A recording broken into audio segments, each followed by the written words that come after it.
Hello everyone, this is Dr. Todd Eglow. I'm here today to present a brief webinar on living the digital lifestyle. What is your digital lifestyle today? We'll be looking at some of these topics in the next few minutes together. We're going to recap the history of the internet. We're going to be looking at the uses of digital technology today. And we're going to finish up with how to incorporate some security and privacy issues into our digital lifestyles. So let's start with a brief recap of the history of today's digital lifestyle. Let's start with a quick overview of current internet usage. As of March 2011, there were over 2 billion users who had access to the internet. So comparatively, in a relatively short period of time, if we go back to maybe 1993-94 as the startup for the current commercial portion of the internet, that's a lot of people in a quick period of time.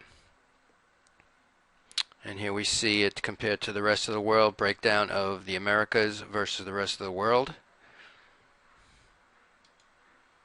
Let's think of the internet as an umbrella with various spokes. So you keep that metaphor in your head as we discuss what the internet is. Okay, so if we think of the internet, each of the spokes on this umbrella can represent the different services that a user can access, such as email, an online service such as America Online, today VoIP services such as Skype, and obviously probably the most utilized umbrella spoke, the World Wide Web.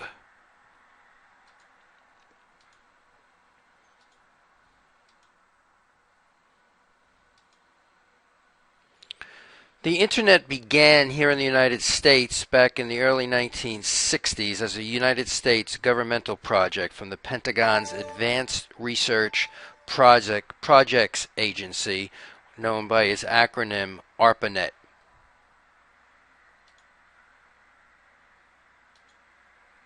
In 1969, the first ARPANET link was established between the University of California in Los Angeles and the Stanford Research Institute.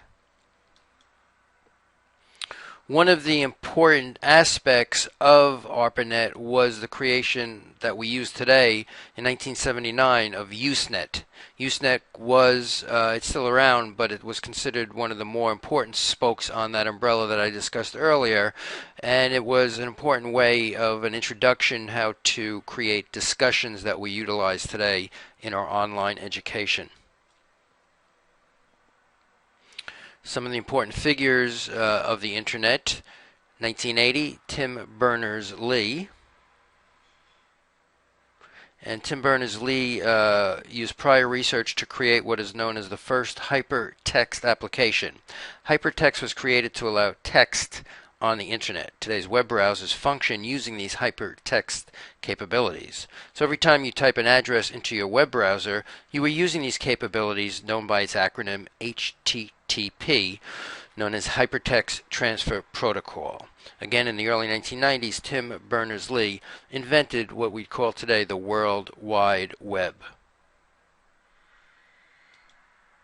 In 1983, another important figure who's still around today, Vincent Cerf, who is considered the father of the internet, created today's underlying technology that allows for today's internet communication.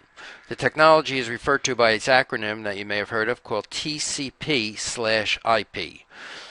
And on January 1st, 1983, TCP/IP protocols became the only approved protocol by the then known ARPANET, which we have talked about earlier. In 1994, two important figures came to the forefront, Mark Andreessen and Jim Clark. They founded the Mosaic Communications Corporation. This later became known as Netscape. And if you were around and participating on the internet back in the 1990s, the Netscape Navigator web browser became the early web browser leader on the internet. They got a little surprise a few years later when a company out of Seattle, Washington woke up and began pushing its own web browser that you're probably very familiar with today, and that's the Microsoft Internet Explorer web browser. But even though the Internet Explorer web browser was around at the time Netscape began, Microsoft really had not put that much effort into the development of their browser. In 1976, two important figures that you may or may not be familiar with. I'm sure you're familiar with the gentleman on the left who recently passed away, Steve Jobs, and the gentleman on the right, Steve Wozniak, created what we call today Apple Computer. And in 1976, they released the Apple I computer, and again, started Apple Computer Company. The Apple I was the first company, or computer rather, with a single circuit board used within a computer. Also in the 1970s, Bill Gates on the right and Paul Allen on the left formed a partnership called Microsoft. Like most startups, Microsoft began small, but had a huge vision: a computer on every desktop and in every home.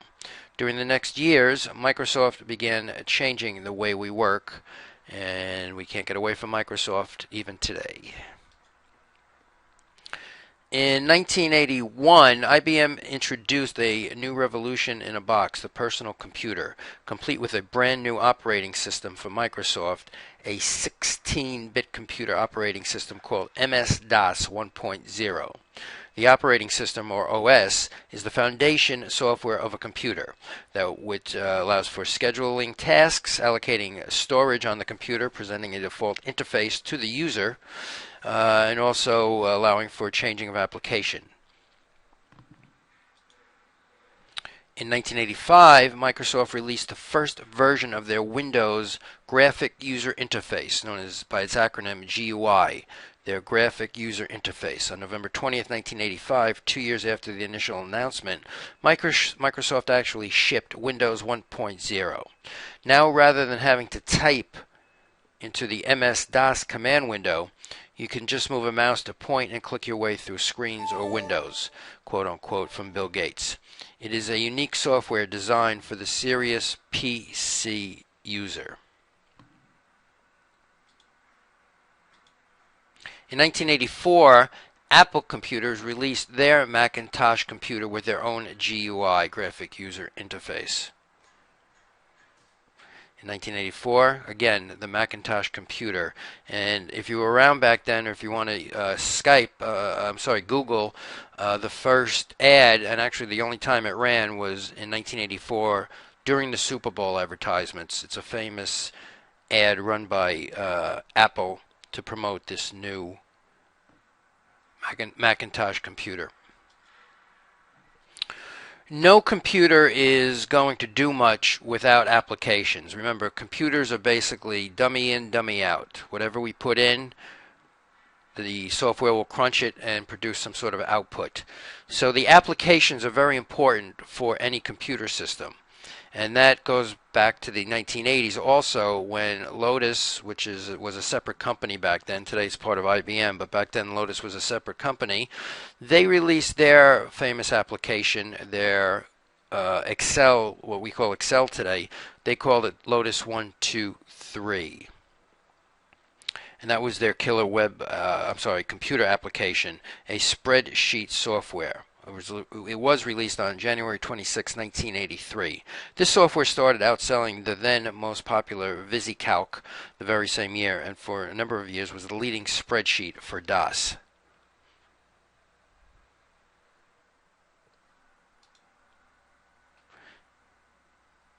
Here's a view of the current Lotus 123 today.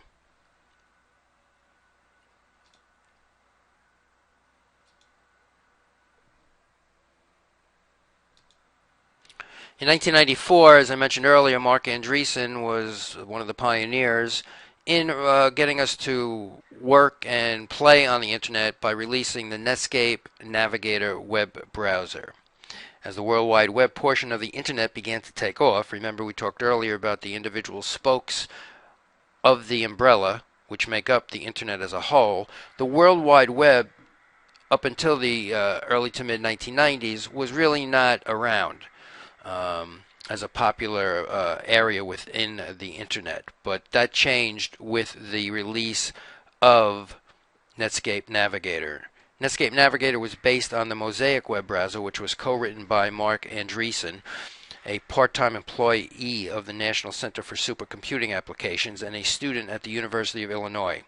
After Andreessen graduated in 1993, he moved to California, and there he met Jim Clark, mentioned earlier also, and Netscape, the company, Mosaic rather, the company that released Netscape, was born.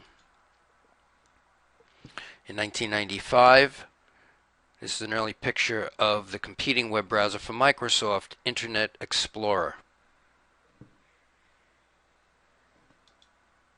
So we talked earlier about some of the other spokes on the umbrella, and I mentioned online services.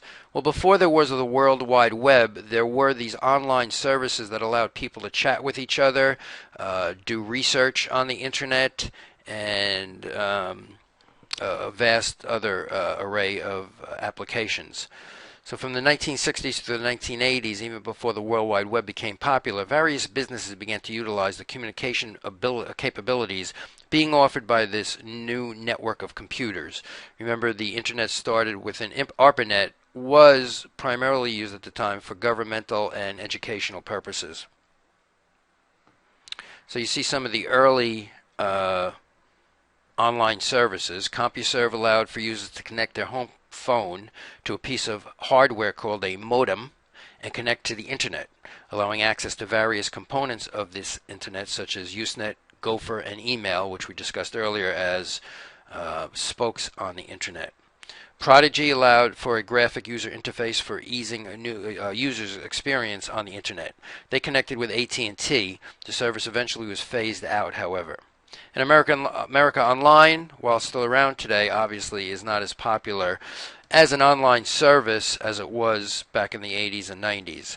It started in earnest in the mid-1980s. AOL is still a player in today's internet. The online service became so popular and powerful that in 2000 they shook the business community by merging with Time Warner and becoming top billing in that company. However, in 2009, Time Warner split from America Online. AOL also purchased CompuServe, and in 2009, the original version of CompuServe, CompuServe Classic, was shut down. Message boards, we talked about discussion, the early discussion boards. They have been around for a long time also. Another popular service in the early days of the internet that has still major implications in today's education arena were these early discussion boards. Conversations could be started and continued with people all over the world. One of the early message boards was known as the Well.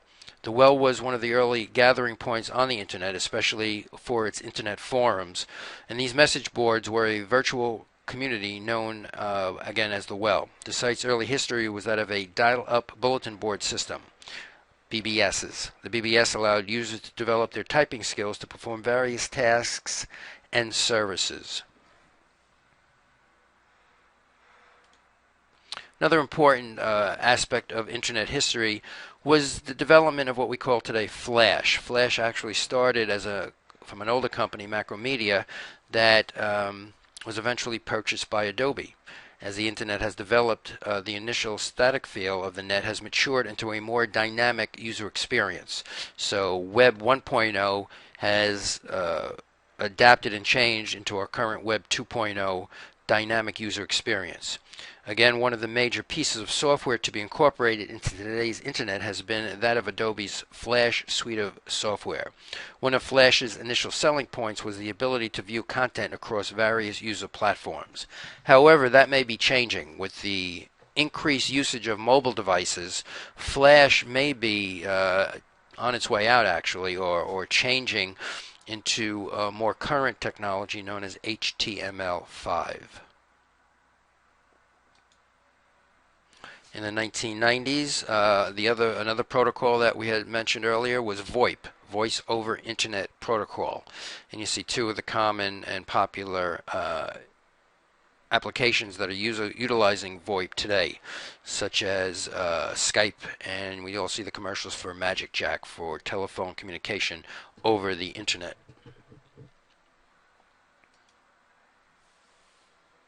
The majority of times we access the website, again, we are utilizing HTML, and some of the social networking features that have become very popular over the last 5 or 6 years we see here on the screen.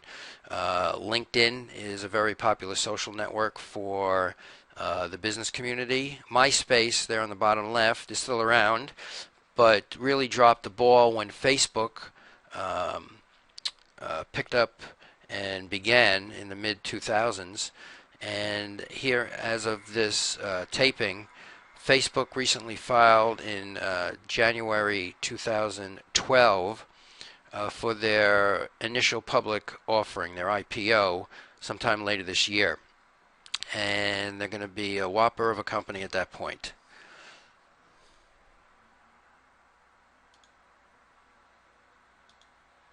Some other notable tidbits from the history of the Internet. Netscape sues Microsoft. They win the case, but IE begins to dominate the World Wide Web anyway. In the late 90s, Steve Jobs returns to Apple as they were about to really, they were maybe a month or two away from actually going bankrupt or maybe out of business. And in 1997, 1998, that time period, Steve Jobs returned to Apple. And as of yesterday, February 13th, 2012, Apple Corporation was trading for over $500 a share. Modem services were slowly replaced from the 1990s into the 2000s by a newer protocol and technology for accessing the Internet called broadband services. Audio video services, again, as we swayed from Web 1.0 into Web 2.0, the web became a more dynamic place to interact with people, and what started with audio is now translating into video popularity on the Internet.